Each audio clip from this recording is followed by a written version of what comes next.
Hello! நம்ம ஓணம் சீரீஸில் டேஸ்டியான ஒரு இஞ்சி புளி எப்படி செய்யலான்னு பார்க்கலாம் வாங்க. ஒரு பேன் எடுத்து அதில் 7, 8 ஸ்பூன் எண்ணெய் ஊற்றிக்கோங்க. அது கூட நல்லா கட் பண்ணி வச்சுருந்த ஜிஞ்சரை சேர்த்திக்கோங்க. அதையும் நல்லா வதக்குனதுக்கப்புறம் நல்லா ஃப்ரை ஆயிரும். அது கூடவே சின்ன வெங்காயம் ஒரு 10 இதை போட்டுக்கோங்க. 10 சின்ன வெங்காயத்தை நல்லா கட் பண்ணி போட்டுக்கோங்க. அது கூட பச்சை மிளகா சேர்த்திக்கோங்க. இது எல்லாத்தையும் நல்லா வதக்கிக்கோங்க.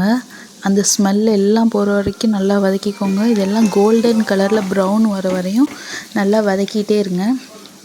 ஆல்மோஸ்ட் எல்லாமே நல்லா ஃப்ரை ஆனதுக்கப்புறம் அது கூட கொஞ்சோண்டு மஞ்சள் தூள், மிளகாப்பொடி, தூள் உப்பு, ஒரு 3/4 டம்ளர் தண்ணி